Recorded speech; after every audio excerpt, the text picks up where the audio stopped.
Next we have the power method. This power method returns base to the power of exponent. It has three arguments: base, exponent, and then mode. If mode is present, it returns the base to the power exponent and then performs the modulo operation. Let us look at the example with the power method. I have used base as 2 and exponent as 4. 2 to the power of 4 is nothing but 16. If we use mode, then first it will perform base to the power of exponent and then it will use the modulus operator to result the remainder. Means first it will perform the power operation and then performs the modulus operation with percentage symbol. Let us use the mode as 3 for example and see what happens. So 2 to the power of 4 is nothing but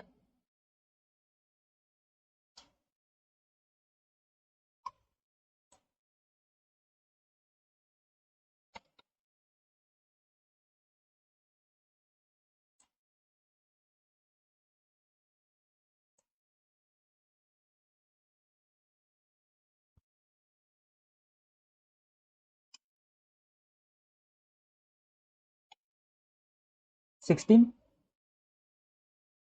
and then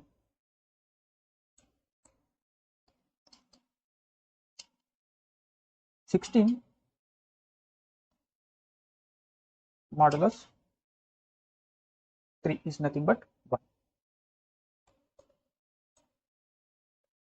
because the remainder of 16 modulus 3 is nothing but 1. For a negative base of type integer or float and a non-integer exponent, power method will result a complex value. For example, here I have used the negative value for the base and floating point value 0.5 for the exponent. So here we got the complex number. Next we have the ceiling method or attribute. This ceiling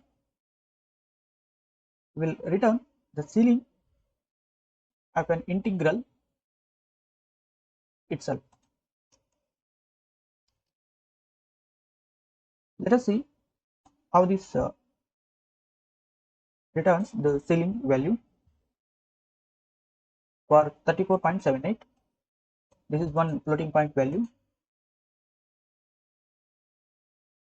We have not yet talked about the floating point values. Just observe how the ceiling function works. So it has rounded to the next highest integer value. 34.78. 78 has been converted to one integer value which is added to 34, that is 35. So this is called as an ceiling operation. Let us see what happens if the fractional point is less than 0.5, that is 4.5. Once again we got 35.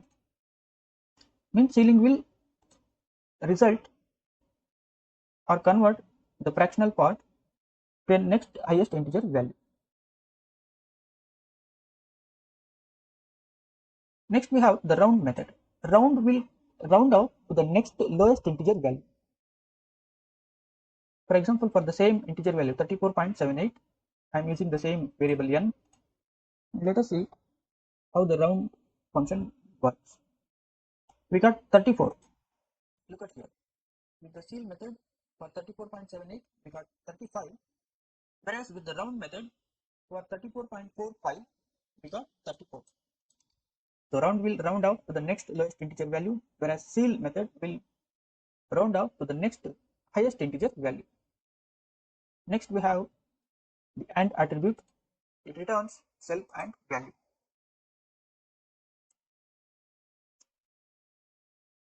So 34 is the self and then the value. This method will take the arguments and any number of keyword arguments. So self and then the value.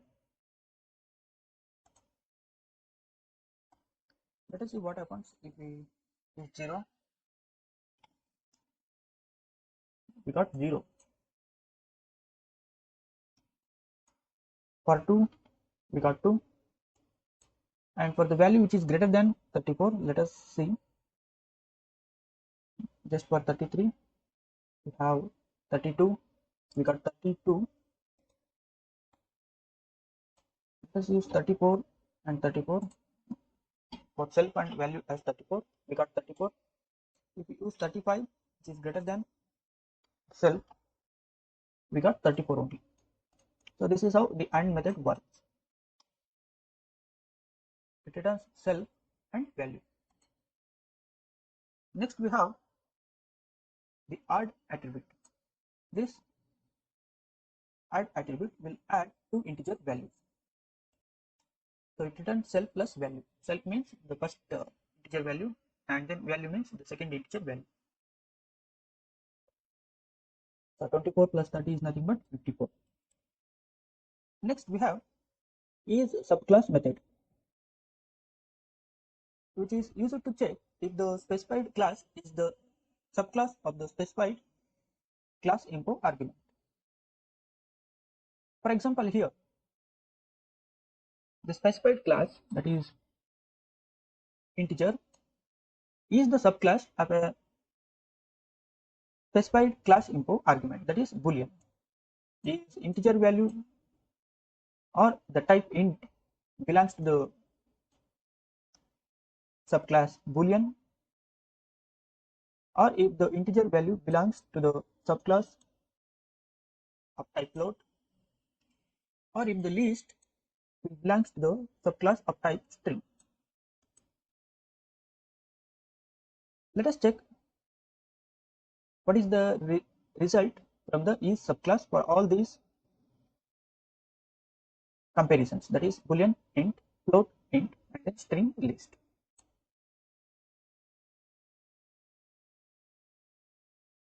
If we look at the doc string, it says it returns whether class is a delivered from another class or is the same class. Means if the integer class is delivered from the boolean, this first example, or is the same class. Let us check the result by running this cell. So integer is not the subclass of type float. List is not the subclass of type string. Whereas integer is the subclass of the specified class info, that is boolean. This is true because in Python anything or any expression can be used as a boolean expression, and the important thing is 1 is always represented as true in Python and 0 is always represented as false in Python. 0.0. We have already seen how to use the boolean expressions in control flow statements.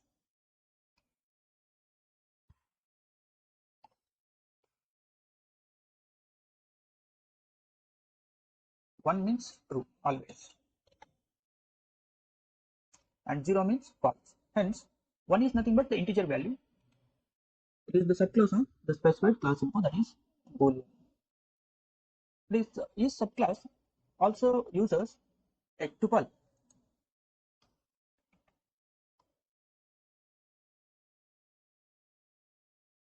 to compare. Let us look at the string. So it uses tuple also. tuple of subclasses. Let us check boolean, the integer, string and list. These are the subclasses with the main class boolean.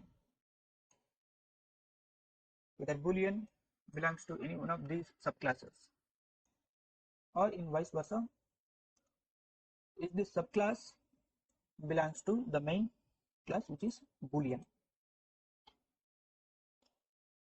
The first example, int is the subclass which can be derived from the boolean expression, that is 1 or 0, but not string and list. The second case, neither int, string and list can be the subclass of float. Next we have iter and next methods. Iter means iterator. It returns an iterator object, and next will return the elements one after the another until the elements exist in the iterable object or iterator object. For example, here I am using the list of values from 1 to 5 and generating the iterator object using the iterator function or method.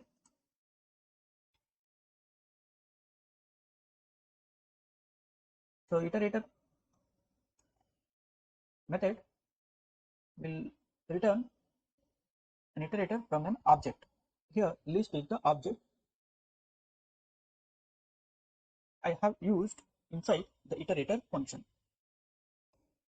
So it takes iterable object to generate an iterator. Let us generate the iterator with the iterable object. Like list is an iterable object. So from that I am creating the iterator. And on this iterator method,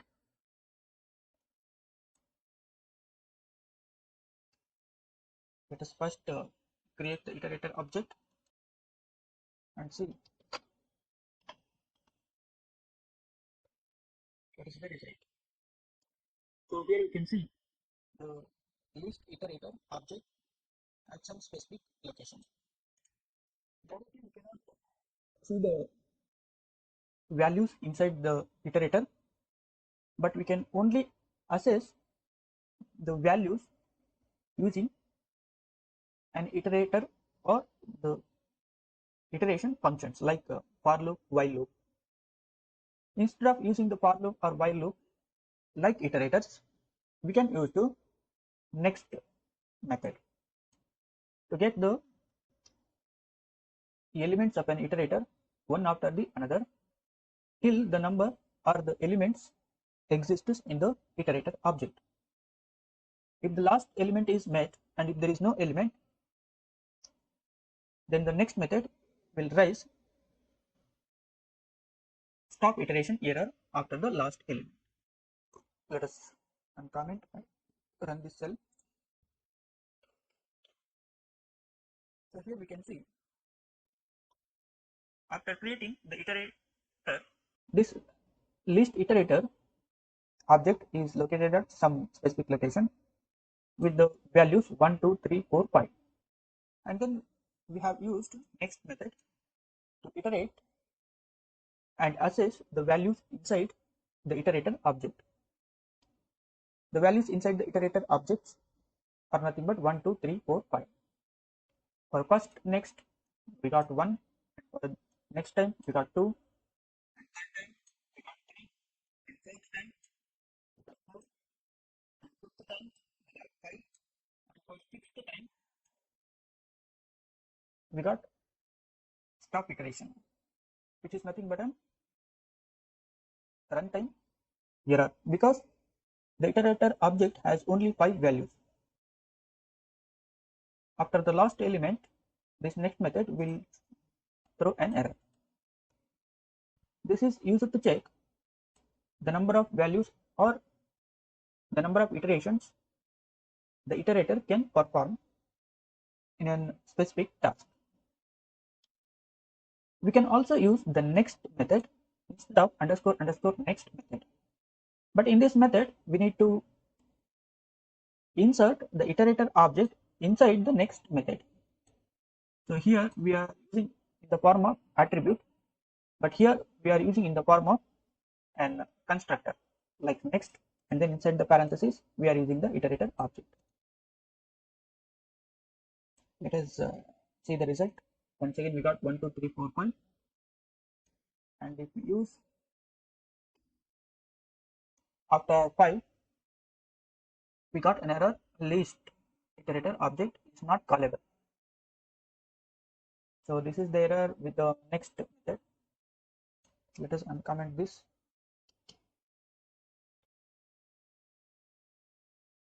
Let's take out this entire values and run once again. Earlier we got the result, but now we are getting an error. If we trace out this error using the Python interpreter, we can conclude for the solution. I have used the same code, that is nums is equal to list of value 1 2 3 4 5, and then I have created the iterator object using the iterator object and by passing the list of numbers, and then I am using the next to start the iteration. Next iterator, I am iterating the iterator object. I got 2, and the next 3, next 4, next 5, and after that for the last, after the last element I got an error, stop iteration. But I tried to create one more iterator, but unfortunately I could not, and I used the different variable name iterable to check whether we can able to create the iterable object, and unfortunately we got the type error, list iterator object is not callable. And I tried with the different list of elements, then also I got the same error, type error. This is because in one particular script file or in Python interpreter, we can call the iterable object with only one time, because we can complete the iterations only once for the particular iterable object. If we try to do the iteration again on the same iterable object, Python will throw an error in the specific interpreter as type error, list iterator object is not callable. So what I did is I just gone to shell, and then restarted the shell. After restarting the shell, Python interpreter will show the message for the restart, and after that, after restarting the shell as the new shell, I have used the same list, that is 1 2 3 4 5. Once again I have created the iterable object using the same iterator function, and once again I am calling the next method to start the iteration, and up to 5 I got the values of the iterable object, and after that I got the same error, stop iteration. So this means we can conclude with the cross check that we can use iterable object only once in a specific script file or in Python interpreter. Since I am using the Jupyter notebook, even if I delete this cell and run the cell by copy pasting the entire code, Python Jupyter notebook will remember the last run cell. Okay, so it will remember the last run cell and its related history. Therefore, even if I run the cell once again, we will get an error, type error. So this is because of the same reason that we can use only one time in a particular interpreter or script file. If we want to use the same iterable object again and again, we need to clean the memory or history of the already run file. So we need to clean or remove the history cache or cache file to use the iterable object again and again. So I don't want to do this for this session. Let us move with the next method, that is RL shift method. This method implements the reverse bitwise left shift operation with reflected swapped operands. For example, 1 can be represented in the binary form as 0001. When we apply RL shift with 2 shifts, then this binary number 0001 of an integer value 1 will be shifted towards right 2 times. So like this, 0001 will be shifted towards right 2 times. First time this 1 will be shifted to right. So like here we are having the result 0010. For the second shift we have 0100. So let us look at the doc string for the same method. So it returns cell right shifted, it returns the value right shifted with the self value, self and then the value. So in our case, int dot underscore RL shift right shift. Okay, 2 is the self value and then 1 is the value.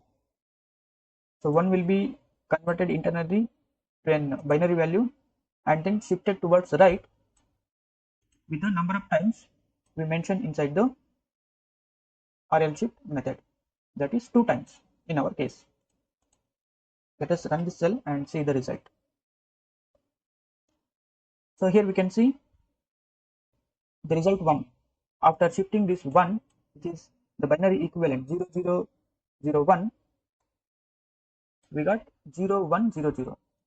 The equivalent value of 0100 will be stored to the result 1, and that value is nothing but 4. If we check the binary equivalent of 4, we got 100. It is nothing but 0100. The 0 is omitted in this representation. 0010, 0 has been omitted in this binary representation. So this is how we can cross check the binary equivalent with the RL shift method. Next we have the left shift. The left shift method implements the reverse bitwise left shift operation with reflected swapped operands. Means here x and y will interchange. Earlier self value, look at here. In order to do the shifting operation, self is taken as the number of times to be shifted. Okay.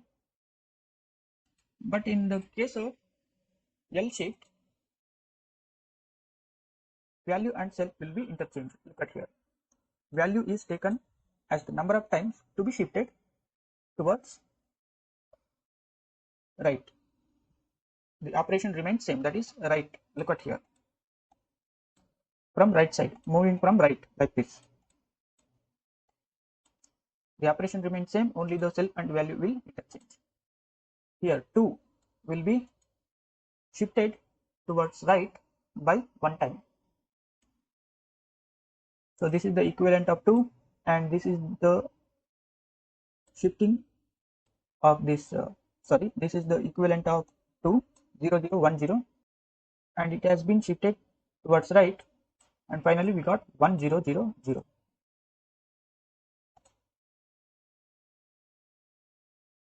Let's see what 1.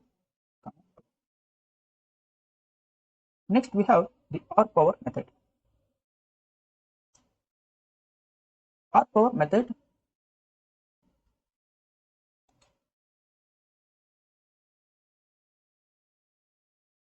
will raise value to the power of self. It takes two arguments, self and value. Self is the first value and value is the second value. And it will do the operation power value to the power of self. Whereas the power method will do the operation self to the power of value. So this is the difference. So like this. If I use two numbers like 3, 2, 3 is nothing but self and 2 is nothing but value. Self comma value. Here also self comma value. But if you look at the operation, value to the power of self. So value is nothing but here 2. This R power method int dot R power method. Value is 2, 2 to the power of self. Whereas in the power method, self is 3 and value is 2, self to the power of value. So we got different values 8 and 9. 2 to the power of 3 is nothing but 8, whereas 3 to the power of 2 is nothing but 9. Next we have modulus operation method. Int dot underscore underscore mod underscore underscore, and then it will take two arguments, self and value. So here we can see the operation. It returns self modulus value, means the modulus operation of self and value.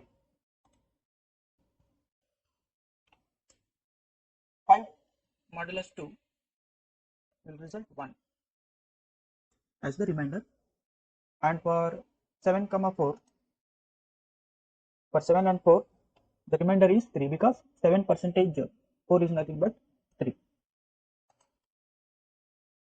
Next we have the multiplication method, which multiplies self with the value. So 3 is the self and 5 is the value.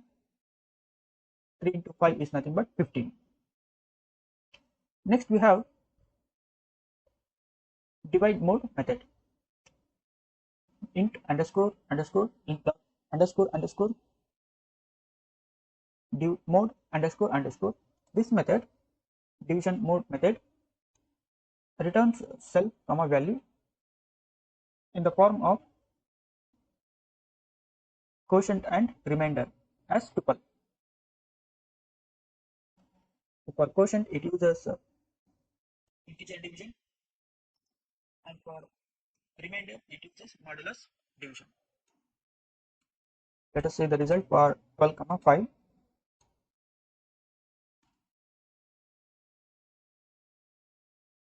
So for 12 comma 5, the remaining quotient is 2, whereas the remainder is also 2. Let us check for the different values 12 comma 7. So here we can see the quotient is 1 and the remainder is 5, because we can divide 12 by 7 only once. After that we will get remainder.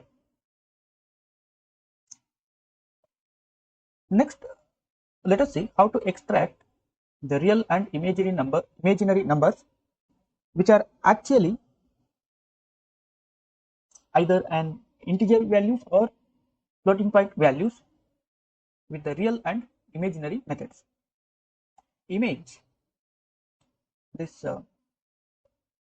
method returns the imaginary number, and real method returns the real part of the complex number. Integer value imaginary method returns the integer value which is used to represent the imaginary part of the complex number. Real method returns the integer value which is used to represent the real part of the complex number. In this case, for example, 3 plus 8j, this is how we can represent the complex number in Python. We will see the complex numbers in detail in the next coming lessons. 3 is the real part and 8 is the imaginary part. So 3 is the integer value here in our case, which represent the imaginary part. So that can be extracted. Sorry, 8 is the imaginary part in this complex number that can be extracted using the imaginary method. And 3 is the real part in this complex number, which can be extracted using the real method. Let us extract the imaginary and the real parts of this complex number and see the results. So the results are in the form of floating point values. 3 is the real part and 8 is the imaginary part. Thanks for watching this lesson. In the next lesson, we will see the floating point numbers.